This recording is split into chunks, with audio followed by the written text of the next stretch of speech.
বলুন সুবহানাল্লাহ। আমাদের জীবনে আল্লাহ এমন কিছু সময় দিয়েছেন, আমরা প্রতি বছরে এমন কিছু দিন পাই, আমরা প্রতি বছরে এমন কিছু মাস পাই। সেই মাসগুলো, সেই সময়গুলো আমরা যদি আমলে ইবাদতের মধ্যে থেকে কাটাতে পারি, সেগুলো যদি আমরা গুরুত্ব সহকারে আল্লাহ সন্তুষ্টি অর্জনের জন্য যদি একটু কষ্ট মেহনত ত্যাগ করে দিতে পারি, আমার আল্লাহ জান্নাত হাসিল করাটা আমার আপনার জন্য আল্লাহ পাক সহজ করে দেবেন। জোরে বলুন সুবহানাল্লাহ। যেমন কিছু মাস, কিছু দিন, কিছু সময় আল্লাহ আমাদের জন্য নিয়ামত করে পাঠিয়েছেন, সেটা শ্রেষ্ঠ নবীর উম্মতের খাতিরে। এই মাসটা হলো জিলহজ মাস। কি মাস?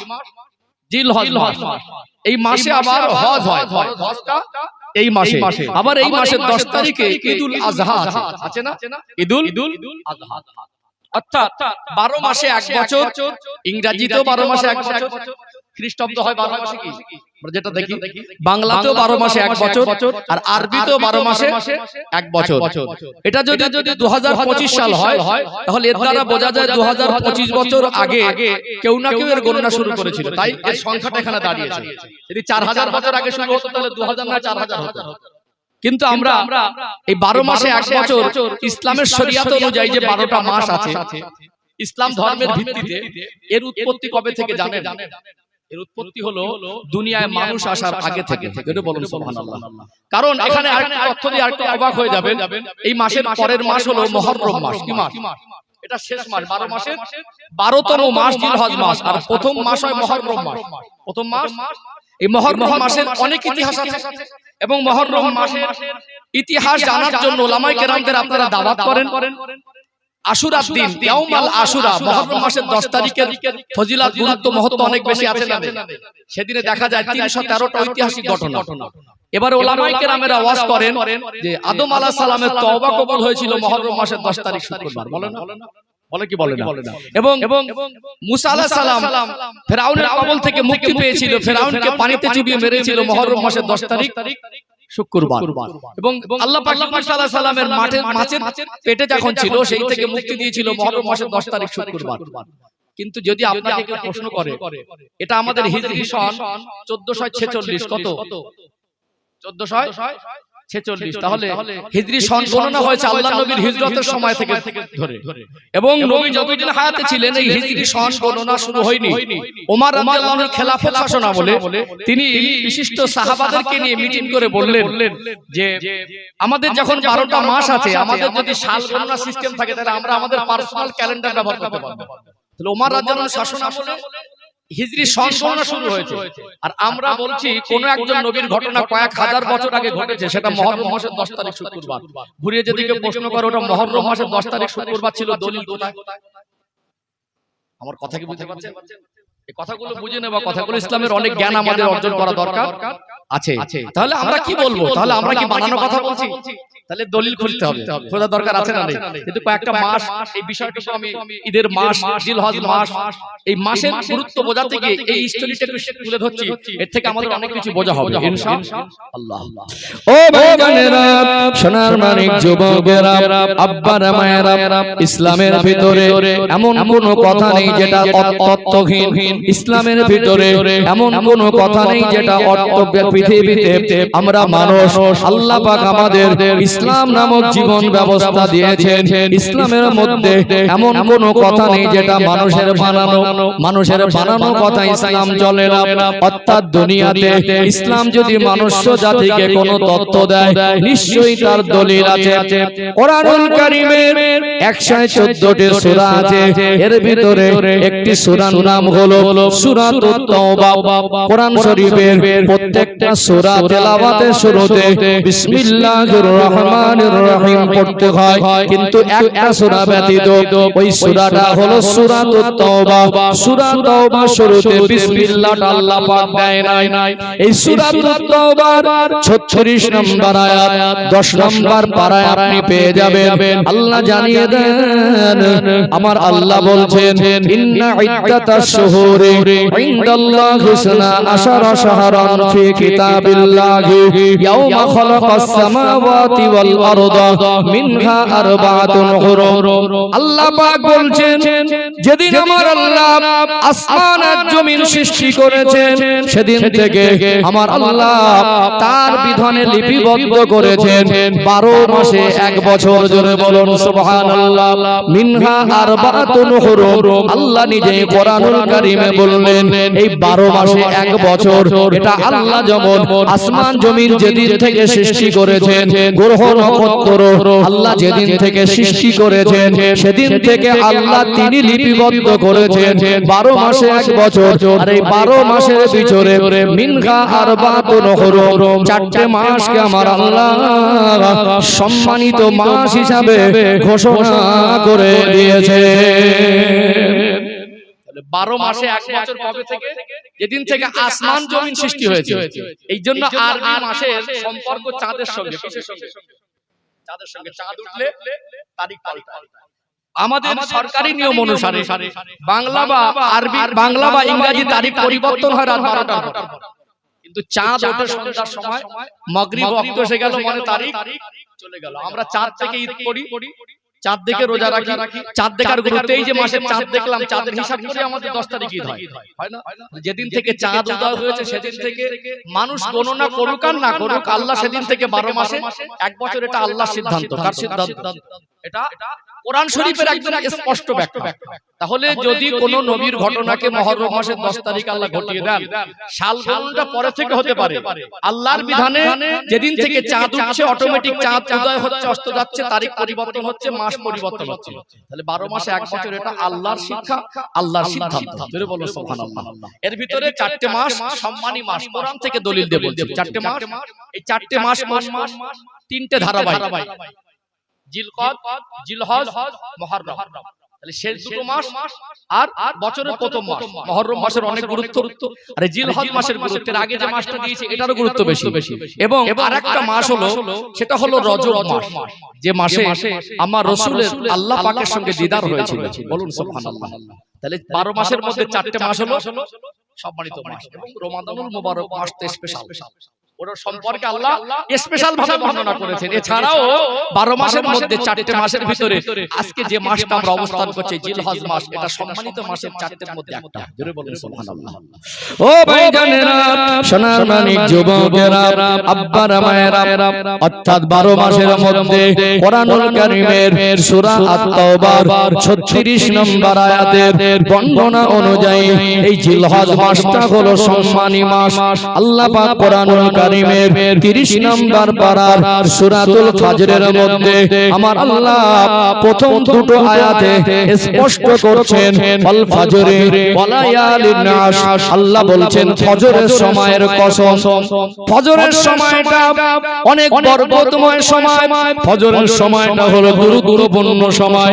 ওয়াল ফাজরি, আল্লাহ ফজরের সময় কসম করছেন। ওয়া লায়ালিন আশ, আমার আল্লাহ 10টা রাতের কসম করছেন। কোরআনুল কারীমে স্পেশালি এই জিলহজ মাসের প্রথম 10টা রাতের কসম করেছেন কোরআনুল কারীমে। নিশ্চয়ই আমার আল্লাহ এই রাতকে উল্লেখ করে এই রাতকে কসম করার অর্থ হলো এই রাতটা হলো অনেক গুরুত্বপূর্ণ রাত। তার মানে জিলহজ মাসের প্রথম 10টা দিন আমার আল্লাহ শ্রেষ্ঠ নবীর উম্মত উম্মতিদের জন্য নিয়ামত স্বরূপ করেছেন। জোরে বলুন সুবহানাল্লাহ। জিলহজের মধ্যে 10 তারিখ, এই 10টা দিন আমাদের জন্য নিয়ামত। একদম কোরআন শরীফ থেকে স্পষ্ট দলিল তুলে ধরছে। কথা কি বলতে পারছেন? কিছু কিছু আমাল আছে, কিছু কিছু মাসালা মাসাইল আছে, কিছু কিছু বিষয় আছে, সেগুলোর ভিতরে ইখতিলাফ, মতবিরোধ আছে। একজন আলেম বলে পড়া যাবে না, একজন আলেম বলে পড়া যাবে। কিন্তু কোরআন হাদিস থেকে সুস্পষ্ট দলিল যখন পাওয়া যায়, সেখানে কোন দলমতের ভিতরে আর মতনৈক্য, মতপার্থক্যর অপশনটা থাকে না। আমরা এমন একটা মাস পেয়েছি, এই জিলহজ মাস এমন একটা মাস, এর 10টা দিন 10টা রাত, এমন একটা বরকতময় রাত। এই জিলহজ মাসের প্রথম 10টা রাতের কসম আল্লাহ নিজে কোরআন শরীফে বলেছেন। বলুন সুবহানাল্লাহ। ও ভাইজানেরা, সোনার মানিক যুবকেরা, আব্বার মায়েরা, এই 4টে মাস সম্মানী 12 মাসের মধ্যে এই মাসে কঠিন কঠিন গুনাহ থেকে নিজেকে বিরত রাখা, ঝগড়া বিবাদ থেকে, যুদ্ধ বিদ্রোহ থেকে নিজেদেরকে পবিত্র রাখা, এই মাসের মধ্যে যে অন্যতম হলো 4টে সম্মানিত মাস। সূরা তাওবার বর্ণনা অনুযায়ী, সূরা তাওবার 36 নম্বর আয়াতের ব্যাখ্যা অনুযায়ী 12 মাসের মধ্যে 4টে সম্মানিত মাসের একটি হলো জিলহজ মাস। আর এই জিলহজ মাসের প্রথম 10 তারিখের রাতের আল্লাহ কসম করেছেন সূরাতুল ফজরের 2 নম্বর আয়াতে, এই 10টা দিন নবী আমার বেশি বেশি আমল ইবাদতের মধ্যে দিয়ে কাটাতেন যদি সম্ভব হয়। যেহেতু ঈদের দিন রোজা রাখাটা হারাম, 2 ঈদের দিন রোজা রাখা হারাম, এবং ঈদুল আজহার পর 3টে দিন জিলহজ মাসের 11, 12, 13 তারিখ টোটাল 1 বছরের মধ্যে আপনি চাইলে নফল রোজা রাখতে পারবেন, কিন্তু 5টা দিন আপনি রোজা রাখতে পারবেন না। অর্থাৎ 9 তারিখ পর্যন্ত আপনার আমার উচিত হলো আমার এই সময়গুলো কাজে লাগানো। নবী আমার বেশি বেশি নফল রোজা রাখতেন, যেহেতু নফল বিষয়, যদি রোজা না রাখেন গুনাহ হবে না। তারপরেও আমরা চাইলে 10টা দিনের মধ্যে 9টা দিন রোজা রাখা যেতে পারে। যদি কমের উপরে আমরা 2টো 3টেও তো রোজা রাখতে পারি, পারা যায় না? তাহলে আগ্রহ কি করে বাড়বে? রোজা না রাখলে গুনাহ হবে না, এটা নফল। কিন্তু ফজিলত শুনলে আমাদের রোজা রাখার মানসিকতা তৈরি হবে ইনশাআল্লাহ। এই মাসের 10 তারিখে যেমন ঈদুল আযহাকে আমার আল্লাহ আমাদের জন্য উপহার স্বরূপ দিয়েছেন, আর এই মাসের 9 তারিখটা হলো আরাফাত দিন হিসাবে গণ্য হয়েছে। আল্লাহ যত হাজী হাজ্জিন বান্দা বান্দে হজ পাকে যাবে, হজের শর্তের মধ্যে একটা শর্ত হলো প্রত্যেকটা হাজী হাজ্জিনকে 9 তারিখে জিলহজ মাসের আরাফা ময়দানে অবস্থান করতে হবে। ও ভাইজানেরা, সোনার মানিক যুবকেরা, আব্বার মায়েরা, আরাফাত দিনে অনেক ফজিলত। আরাফাত দিনে প্রত্যেকটা হাজীর জবানে, প্রত্যেকটা হাজীর জবান থেকে একটা বাক্য বের হয়, লাব্বাইক আল্লাহুম্মা লাব্বাইক লা শারীকা লাকা লাব্বাইক ইন্নাল হামদা ওয়ান নি'মাতা লাকা ওয়াল মুলক লা শারীকা লাক। সকল একই শব্দে, একই পোশাকে, সকলের পরনে ইহরামের কাপড়, সবাই আল্লাহর পক্ষ থেকে যে নির্দেশনা দেওয়া হয়েছে আরাফা ময়দানে হাজির হয়। এই আরাফা ময়দানটা হলো দোয়া কবুলের জায়গা। আল্লাহর হাজী হাজ্জিন বান্দা বান্দি আরাফা ময়দানে অবস্থান করলে ওই হাজী হাজ্জিন বান্দা বান্দির জীবনের জিন্দেগির গুনাহ আমার আল্লাহ ক্ষমা করে দেন। জোরে বলুন সুবহানাল্লাহ। আরাফাত দিনকে আল্লাহ তো সম্মানী দিন, আল্লাহ তো বরকতি দিন, আল্লাহ পাক এত নিয়ামতপূর্ণ দিন করেছেন। নবী আমার সোনা জবানে বললেন, ও আমার সাহাবায়ে কেরামেরা, যদি তোমরা আরাফাত দিনে রোজা রাখতে পারো, আমি রাসূলুল্লাহ জানিয়ে দিলাম যে বছরটা তোমরা অতিবাহিত করেছো, জীবনের পিছনের 1 বছরের গুনাহ আল্লাহ যদি হায়াত দেন, সামনে যদি আরো 1 বছরে বেঁচে থাকো, আগাম 1 বছরের গুনাহ, পিছনের 1 বছর আর সামনের 1 বছর, 2 বছরের গুনাহকে এই আরাফাত দিনে রোজা রাখার ওসিলায় আমার আল্লাহ ক্ষমা করে দেবে। জোরে বলেন সুবহানাল্লাহ। আরাফাত দিন এমন একটা বরকতি দিন, ওই দিনে নফল রোজা রাখলে পিছনের 1 বছর আর সামনের 1 বছর, বিগত 1 বছর আর আগামী 1 বছর, 2 বছরের গুনাহকে আল্লাহ মাফ করে দেবেন। জোরে বলবেন না? আমরা চাইলে রোজা রাখতে পারি।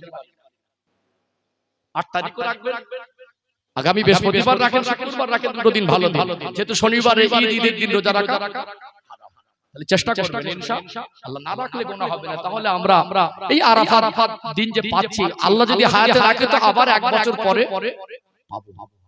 যদি এটা আল্লাহ কবুল করেন, তাহলে পিছনের 1 বছরের গুনাহ, সামনের 1 বছরের গুনাহ মাফ। মা বোনরা যারা শুনছেন, আপনারাও চেষ্টা করবেন।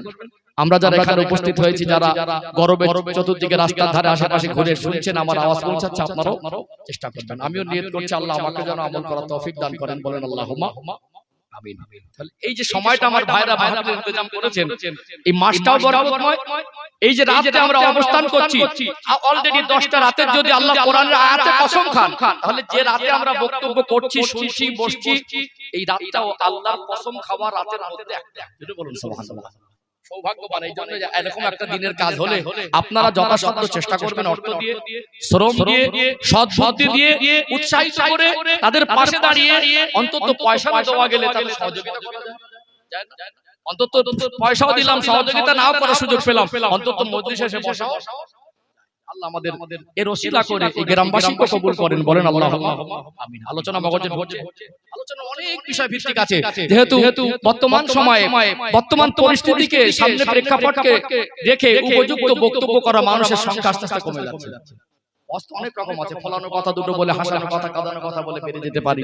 আপনার ভালো লাগা না লাগাটা এটা আমার কাছে ম্যাটার করে। আমি কতটুকু দায়িত্ব পালন করতে পারছি, সময় অনুপাতে আমি আমার কমকে, যারা আমাকে ভালোবেসে এই জায়গায় বসিয়েছে, তাদেরকে কতটুকু দিনের কথা বলে তাদেরকে দিনের প্রতি আকৃষ্ট করতে পারছি, দিনের কথাটা তাদের মগজে ঢোকাতে পারছি, সেটা আমার দায়িত্ব। কথা বলতে পারছেন?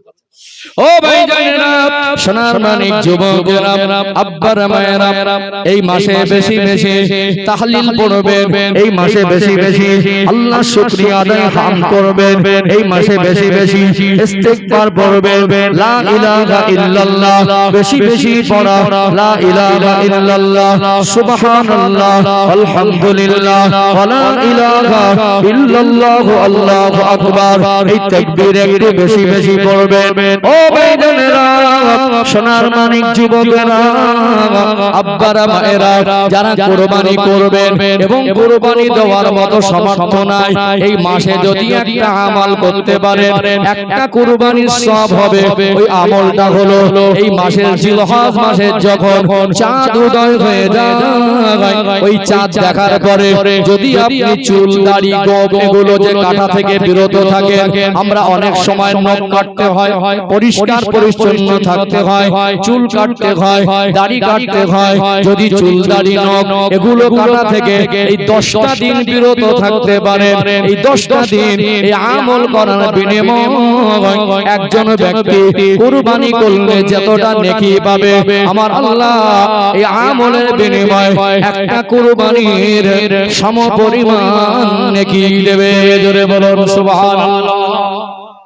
আরেকটা আমল না, অনেকে কুরবানি করার সামর্থ্য নেই, আপনারও রাখবেন কুরবানির সওয়াব। আপনি কুরবানি করবেন, আপনি আমল করবেন, কুরবানির সওয়াব পাবেন, আর এই আমলের সওয়াব চেষ্টা করবেন করা দিবেন। তারপরে একান্ত যারা অসচেতন, মনে বগলের যে লোমগুলো থাকে, নাভির নিচের লোমগুলো থাকে, এবং আমাদের অবাঞ্ছিত যে গোপগুলোকে ছোট করার কথা বলা হয়েছে, দাড়িকে বড় করার কথা বলা হয়েছে, এগুলোকে যারা গুরুত্ব দেয় না, মানে নোংরা পরিবেশে থাকে, নিজের শরীরের যত্ন, পরিষ্কার পরিচ্ছন্নতা বোঝে না। আল্লাহর নবী সাল্লাল্লাহু আলাইহি সাল্লাম বলছেন, আত-তাহুরু শাতরুল ঈমান, পরিষ্কার পরিচ্ছন্নতা হলো ঈমানের একটা অঙ্গ, অর্থাৎ সব সময় পরিষ্কার পরিচ্ছন্ন অবস্থা থাকতে হয়। মুমিন সব সময় উযু হালাতে থাকে, কিসে থাকে? উযু হালাতে থাকে। কিন্তু আমাদের সমাজে এখনো বহু মানুষ আছে এক মাসের মধ্যে অবাঞ্ছিত লোমগুলো পরিষ্কার করা, আর গোপ যাতে বড় না হয় সবসময় সচেতন থাকা। কেন? বিভিন্ন রকম জীবাণু উড়ে বেড়ায়। বৈজ্ঞানিক ব্যাখ্যা অনুযায়ী যে গোপ যদি মানুষ বড় রাখে, আমরা যেভাবে ধুলো বালিতে বিভিন্ন রকম জীবাণু মুক্ত জায়গায় আমরা বিভিন্ন কর্মকাণ্ডে যুক্ত থাকি, গোপটা যদি অতিরিক্ত বড় হয়ে যায়, সেখানে জীবাণু জমা হলে পরিষ্কার পরিচ্ছন্নতার ক্ষেত্রে যদি সচেতন না হয়, তাহলে পানি খাবো, ওই পানিটা দুধের ভিতরে নোংরা জিনিসগুলো পেটের মধ্যে যাবে। এটা বৈজ্ঞানিক কথা বুঝতে পেরেছেন? এজন্য আল্লাহর নবী সাল্লাল্লাহু আলাইহি সাল্লাম বলেন, গোপকে ছোট করো। অর্থাৎ গোপ ছোট করার ভিতরে মানুষের কল্যাণ আছে। এই গোপ ছোট করাটাও সুন্নাত, গোপ ছোট করাটাও সুন্নাত। এখন একটা মানুষ হয়তো দেখা যাচ্ছে এমনি সে কাটিং অনেক বড় বড় হয়ে রয়েছে, তার বিষয়টা একটু ব্যতিক্রম। তবে আমরা যারা সাধারণত একটু গোপ ছোট আকারে আছে, আমরা গোপ, নখ, চুল এগুলো কাটা থেকে বিরত থাকবো ইনশাআল্লাহ 10টা দিন, এই 10টা দিন।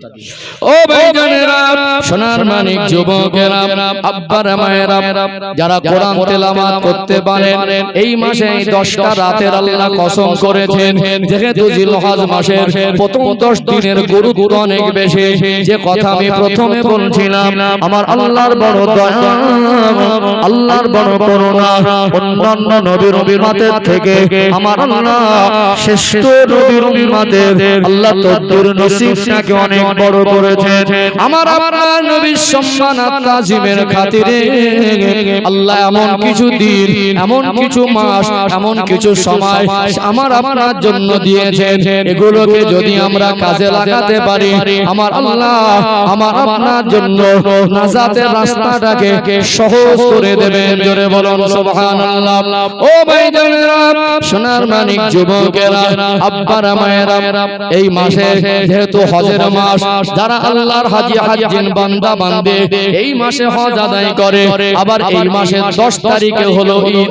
আবার ঈদকে কেন্দ্র করে আমার আল্লাহ ধনীদেরকে আমার আল্লাহ পরীক্ষা নেন। এই ধনী মানুষের উপরে হানাফি মাযহাবের মাসালা অনুযায়ী আল্লাহ পাক কুরবানিকে ওয়াজিব করে দিয়েছেন। অর্থাৎ এই মাসে কুরবানি, এই মাসে হজ, এই মাসে ঈদ, এই মাসে 10টা রাতের কসম, সব মিলিয়ে আমরা স্পষ্ট করে বুঝতে পারি এগুলো আমাদেরকে জীবন পরিবর্তন করে আমল ইবাদতের মধ্যে কাটানোর মাস। চলুন এখানে একটু বিষয় ক্লিয়ার করি। আমি আপনাদের বলছিলাম ঈদ কবে থেকে পেলাম, সহজে আপনাদের অল্প সময় বলি, বিস্তারিত বলার অবকাশ নেই, সময় হলো স্বল্প। তবে আপনাদের বলে রাখি, আমার আল্লাহ যত নবীদের পাঠিয়েছিলেন, অন্য কোন নবীর উম্মতের জন্য ঈদ দেয় নাই। আমার আপনার নবী, দার নবী, মার নবীর উম্মতের জন্য আমার আল্লাহ ঈদকে উপহার স্বরূপ দিয়েছেন। জোরে বলুন সুবহানাল্লাহ। অন্য কোন নবীর উম্মত ঈদ পায় না, আল্লাহ আমাদের জন্য ঈদ দিয়েছেন। ঈদের ইতিহাসটা সংক্ষিপ্ত আকারে, যেহেতু আমার 9টায় উঠলে 11টা পর্যন্ত 2 ঘন্টা হতো। আলেম হিসাবে 10 মিনিট দিলে আমার কাছে কোনো ব্যাপার না। 10 মিনিটে পরিস্থিতি অল্প সময় কথা বলা যায়, তবে কম বেশিটা ব্যাপার না। যতটুকু সময় পাচ্ছি সময়টুকু কাজে লাগাতে হবে। আমার পরে আমাদের যতটুকু আমি শুনেছি, আমার অত্যন্ত মনে শ্রদ্ধা ভাজন, বয়স অনেক বড়, অর্থাৎ আমাদের হযরত মাওলানা আবুল কালাম সাহেব, তাদের সঙ্গে এই এলাকার মানুষের দীর্ঘদিনের সম্পর্ক। আমি পাশে আপনাদের এখানে একটা মাহফিল করেছিলাম, পরপর 2 বছর 3 বছর আমার পরে আমাদের হযরত মাওলানা আবুল কালাম সাহেব ছিলেন। তিনি বেশ কিছুদিন অতিরিক্ত অসুস্থ ছিলেন। তার কিডনি নষ্ট হয়ে যাওয়ার কারণে আবার কিডনি পরিবর্তন করার পরে আল্লাহ আবার হায়াত দিয়েছেন, তিনি সুস্থ আছেন, তিনি কথা বলতে পারছেন, এটা আমাদের ভালো লাগছে। তিনি আসবেন, আর তিনি যেহেতু অসুস্থ থেকে উঠেছেন, এখন আলহামদুলিল্লাহ সুস্থ আছেন। তো আমি বলবো, বেশি এই প্রচন্ড গরমে আপনাদেরকে বেশি কষ্ট দেওয়া ঠিক হবে না। রাত 1টা পর্যন্ত এনাফ হয়ে যাবে। আমি চেষ্টা করব 11টার মধ্যে আমার টাইম শেষ করার, যদি 10 মিনিট 19 20 সেটা আলাদা ব্যাপার। এই জন্য আমি আজকে বিস্তারিত আলোচনার খুব একটা সুযোগ পাবো না, যতটুকু পারছি একটু সংক্ষিপ্ত আকারে বলছি, এটাকে একটু বুঝে নেবেন ইনশাআল্লাহ। চলুন ঈদের ইতিহাসে আসি, তারপরে কুরবানির কথাটা বলবো ইনশাআল্লাহ। ও ভাইজানেরা, সোনার মানিক যুবকেরা, আব্বারা মায়েরা, ঈদের ইতিহাসটা একটু সংক্ষেপে ধরে নবী আমার 40 বছর বয়সে নবুয়ত পেলেন। আমার আপনার নবীর বয়স যখন 40 বছর, আল্লাহ পাক নবুয়ত দিলেন। নবী আমার দিন প্রচারের দায়িত্ব পেলেন। প্রথম 3টে বছর গোপনে আল্লাহ নবী ইসলাম প্রচার করলেন। 3 বছর পার হয়ে গেল, আল্লাহ পুনরায় ওহী করলেন, ওয়ানজির আশিরাতাকাল আকরাবিন। আমার হাবিব, আপনার যারা নিকটস্থ আত্মীয়, আপনি তাদেরকে ভয় দেখান, আখিরাত সম্পর্কে তাদেরকে সচেতন করেন। আল্লাহ নবীর উপরে যখন ওহী নাযিল হলো, নবী আমার যখন থেকে প্রকাশ্যে মক্কার মানুষদেরকে কলেমার বাণী প্রচার করতে লাগলেন, আমার নবী দুশমনে ভরে গেল, আমার নবীর বিরোধিতা করতে লাগলো, বহু ঘাত প্রতিঘাত, আমার নবীকে অশ্লীল ভাষায় গালি দেয়।